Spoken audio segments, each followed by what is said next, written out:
news. This all aligns with the chapters in your reading for the week and also has a little bit of additional information in it as well. I will put the slides as a PowerPoint file onto Moodle so that if you want to save them for future reference or go back and look at them, you don't have to listen to me go through the lecture each and every time. All right, so let's get started. First, we're going to talk about the framework for writing. Writing is a backbone of public relations, but it's hard to know what to write if you don't know what to write about, correct? So you have to have a plan in place before you start writing. So that's what we call the framework. So writing is really only one component of public relations. As you'll learn throughout this course, there's many other techniques that you use, from giving presentations to doing social media to design. That's one of the things I love about public relations is the variety involved in it. There's just a lot to do, and it makes it very interesting. Every day is different, and I've always liked that. It just keeps me interested. So let's talk about strategy. Strategy is kind of, where you're planning, what you need to say, why you need to say it, what your key messages are. So that's kind of the hows and the whys, the hows and the whys. It's like knowing I need to inform my audience about X, Y, Z, where the tactic is, okay, I need to inform them about X, Y, Z, so I'm going to do that through a video, or I'm going to do that through a graphic on my Facebook page for my organization, something like that. So strategy is the idea, tactic is how you're actually going to lay it out. Okay, for a PR writer, there's certain things that you really need to know. And in our very last week, your chapter 1 talks about it a little bit, and that's about PR planning. And we are going to cover that in our very last week of class. And that will be something that you will also, when you get to PR campaigns, you'll be doing a whole PR plan for your client. And we will teach you how to do that the last week of this class. What we're talking about right now would be included in a PR plan. So you need to know what your objectives are. Well, first of all, going back a little bit, every organization, if they have objectives, if they need to communicate something to an audience, they need someone who can write this stuff for them. They need a PR writer. And so as I said, before you start writing, you have to know what your goals are, your objectives. And you have to decide, okay, how am I going to communicate with teenagers as opposed to communicating with senior citizens, depending upon who your audience is. Teenagers probably aren't going to be reading the newspaper every day unless it's Snapchat feed, whereas senior citizen is definitely probably not on Snapchat, but they are looking at their newspaper every day. So you need to know kind of who your audience is, decide how you're going to reach your audience, and then know what your goals are. Are you just informing? Are you persuading? Are you trying to motivate someone to do something? So you have to know all of those things before you can actually start writing. And then you also need to know who your audience is. As I mentioned, teenagers are a very different audience than senior citizens. We'll talk a little bit more about audiences in a few slides, so I'm gonna hold off on that part for now. Channels are the methods that you'll use to reach out to your audiences. Your book talks about them as earned and unearned. I believe that's the terminology, or earned and owned media. Other places call it uncontrolled and controlled. So let me kind of walk through that. Uncontrolled media are the ones that your organization doesn't control. So I can send a news release or something to the Detroit Free Press. That doesn't mean that they're going to use the news release. That doesn't mean that they're going to print it exactly as I wrote it. So it's uncontrolled. Where controlled media would be media that my organization has control over. It could be ones that we own, such as my own website. If I work for Rochester College controls its own website. And also, if I buy an ad, I am controlling, because I'm paying for it, I'm controlling how that ad looks and what that ad contains. So it's kind of the difference between uncontrolled and controlled channels. Okay, so the next topic we want to talk about is persuasion. PR people use a lot of persuasion, so let's kind of dig through that a little bit. First, of course, you have to use the right strategy to reach the right audience, the audience that you want to reach. So Persuasion is just trying to get someone to act or behave in a certain way. You're trying to motivate them to do something. Maybe it's registering for a camp, voting in a certain way, or at least thinking about it. So you're bringing awareness to maybe that issue. So message strategy, your goals differ depending upon, of course, what your objectives are. Now, there are different ways that people receive information. There is selective exposure. And you can really see this played out in our current political climate where people turn off information that doesn't already agree with what they think about.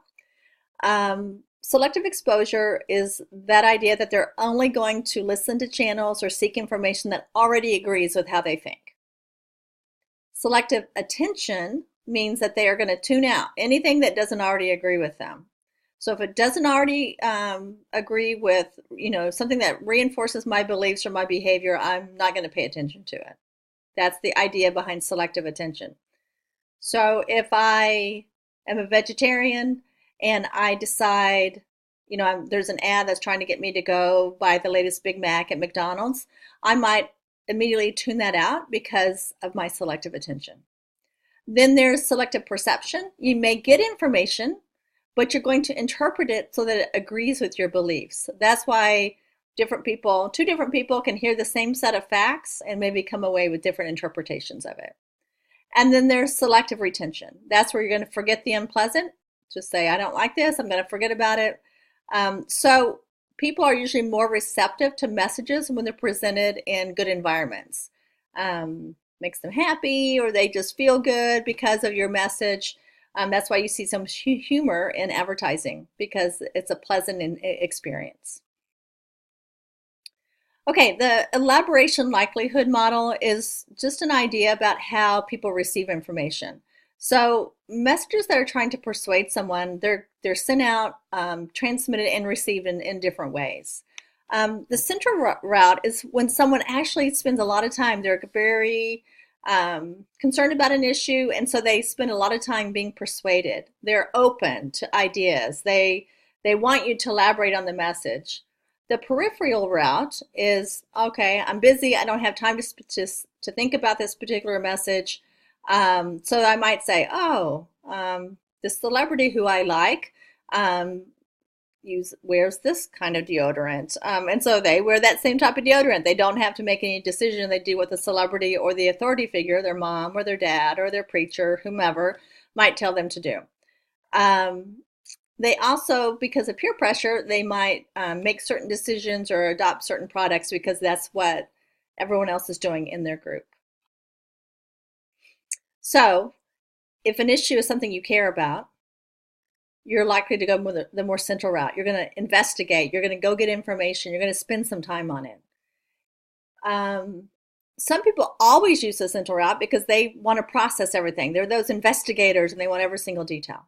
Most people are not like that. Let me go back once more. Some people, I might have left a slide out. I'm not sure. But let me continue.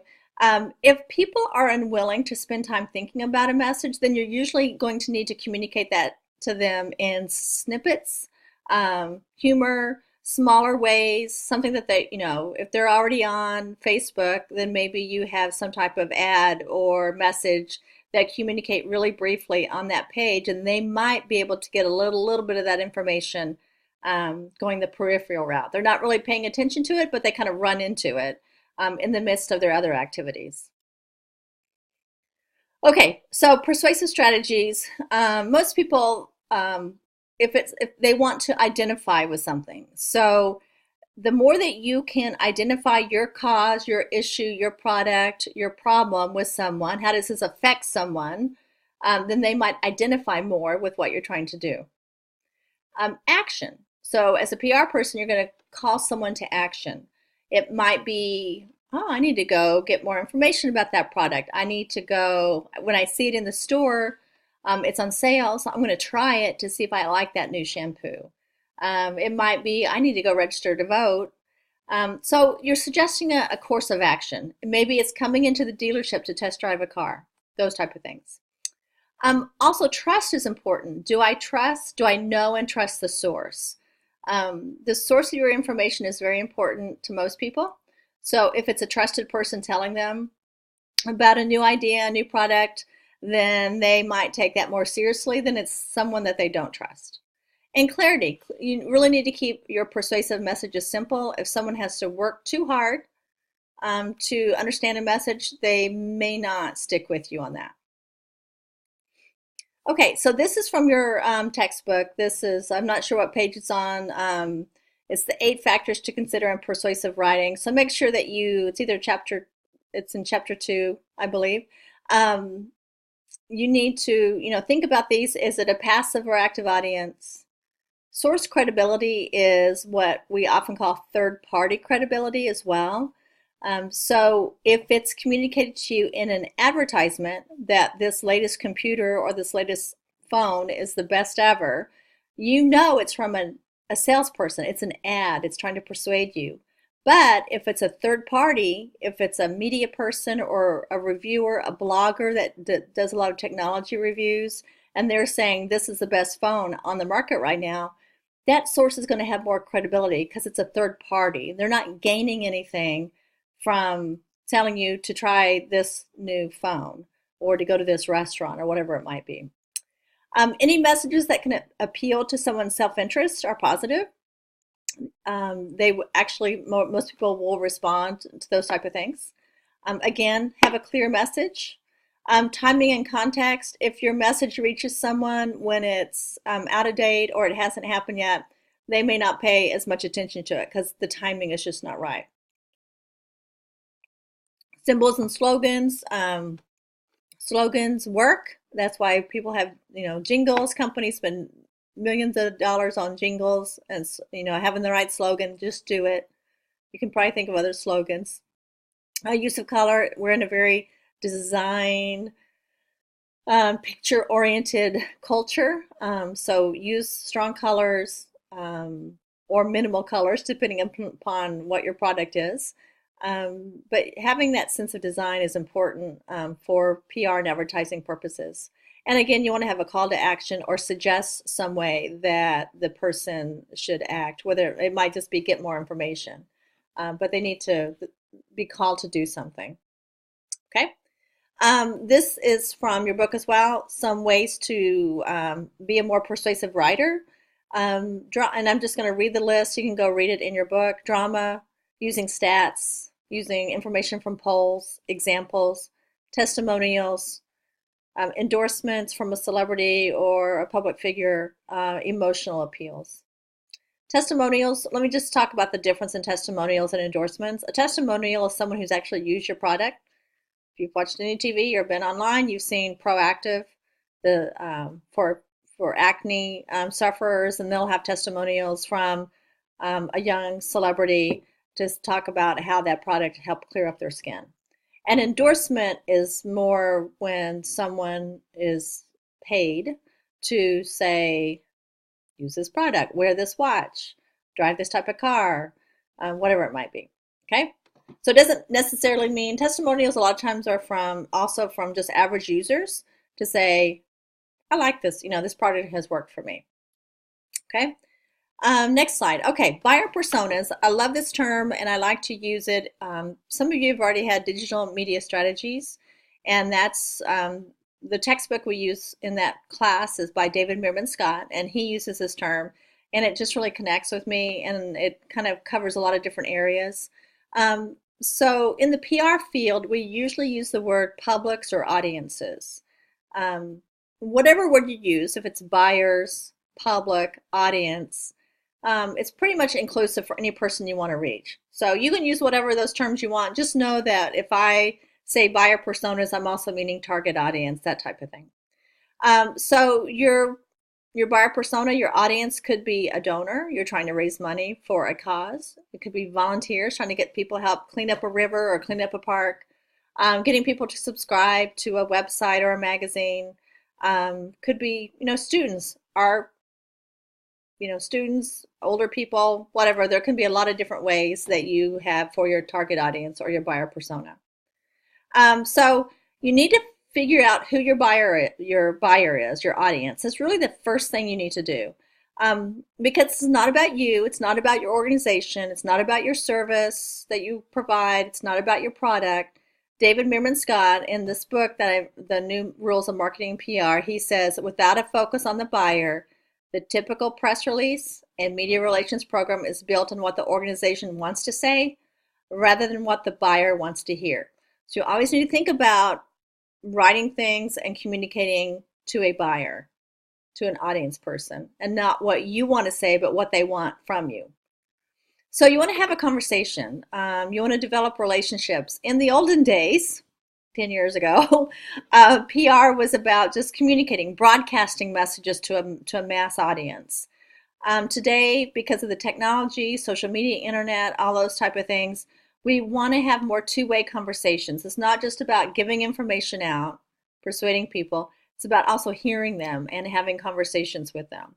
It's about when my daughter and her friend and I went to IKEA several years ago when Twitter had first come out, probably, or not long after it came out.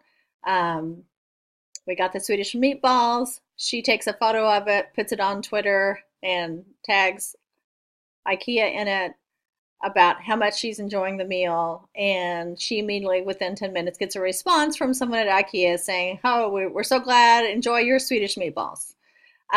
That's the start of a conversation. So it's a discussion in a social media context. It's two-way communication. It can be blogs and other personal publishing tools that we have today. Okay, so you need to have a strong conversation with your buyers. You need to have a relationship with them. So you need to first find out who they are. And you want to create specific messages to target specific audiences. You need to know how they think, what matters to them. So Scott says organizations should target specific buyer personas instead of using a one-size-fits-all campaign that targets everybody and appeals to nobody. So you need to know who you're talking to and communicate your message directly to that audience. Okay, an example of this is it helps you when you're writing or creating an ad, direct mail piece, a speech, whatever it might be, is to think about who represents my buyer, my audience person. What is their identity? What is the market problem that my product or service can help? It could be the NASCAR dad, the dad who's really into NASCAR, and you develop a whole buyer persona around that demographic. It could be the security mom. It could be an election coming up, and you know that women, moms, are going to be main influencers in voting, and they may fear for their safety or their kids' safety, and they are interested in getting information about security. So that might be your target, and so you decide who is the security mom, and you kind of fill in who that person might be. So you conduct basic research on your audience. You read what they read. You try to think like they think. Focus groups do this. You can do interviews with people that are in your demographic, your targeted buyer persona, and kind of find out what makes them tick. Follow those people through social media. Have conversations with them on Twitter and Facebook to see, what their concerns are, what their worries are, what their days are like, what media they use, so that you can then communicate and give information and persuasion to that target audience. So you'll want to prepare a bio of each group that you're trying to target and decide what are their goals and aspirations, what are their problems, what media do they rely on for answers, how can you reach them, how do they make decisions, what kind of backgrounds do they come from, what activities do they participate in, what keywords or phrases might they be putting into Google to do some searching. Now, in your homework assignment this week, I've got some questions for you based upon our client that we're starting to build a buyer persona for the audience that we're trying to reach with our client. Another good thing is to name your buyer persona. That way you can have them in your mind and say, I'm writing to Sam, the athlete. So you can name your personas so that you can identify with them. And now, of course, you're only using this internally. This is for you as a PR writer to say, okay, I'm writing this ad, I'm creating this ad, and I'm choosing a photo that will appeal to Sam the athlete. Helps you get a deeper understanding of your buyers and making sure that you are communicating and targeting to the audience and providing them what they want, not necessarily what you think. It's what they want. Here's an example. This is a buyer persona that was created for Brandy Tyler. That's the name they gave her. She's a customer. You can read through all that just to see what makes her tick, her goals, her frustrations when it comes to this product. The profile is narrow feet. So you want to write for your buyers. You're going to form programs and plans to reach each buyer persona. You're going to give them content they want, focus on their problems. Start with your buyers, not with your product. So if I am a college student and I need a computer, I have to think, what does the college student need on the computer? How much should the computer cost? What kind of problems and issues do they have? And so I'm thinking through who my target audience is first, and then how does my product solve their problems? And you want to make sure that you use words that they use. So that's why keywords and phrases. We'll talk a little bit later in the few weeks about search engine optimization and how to select certain keywords that should appeal to your audience. And you want to use well-written materials. We want to avoid jargon, words that might be industry type words that they may not understand, or just communication that's gobbledygook. I love that word. So just things that are confusing. They're not going to spend time with you if they don't understand what you're trying to communicate, or if it's way too long. Be concise. All right, you want to create news. This is out of chapter 3. This is a great way to use your creativity hats and to think about ways that you can get some of that uncontrolled media attention. Okay. Creativity is an essential skill that we all need to have as PR people. Your discussion forum this week kind of walks you through, has you read those pages and walks through your own creativity, your thoughts about creativity and how you can strengthen it. I'm not going to go over it today, so make sure you read those pages in your textbook before you respond on the discussion forum. But I do love talking about creativity. I think it's important. I think every single field, especially in the mass communication world, we need to strengthen our creativity muscles as much as we can. Okay, now creating news. There are different ways to create news that PR people have used for decades. Could be special events. Way back in the 1920s, I believe it was, there was a light jubilee, and they were celebrating the creation or the invention of electricity. And so they came up with a worldwide event where everybody in the world, all the different countries, they agreed to turn their power off for, I think it was 1 or 2 minutes. And it was a light jubilee that was celebrating electricity. That would not work today because we would all have a fit if we did not have our electricity for a while around the world. But that's an idea of a special event.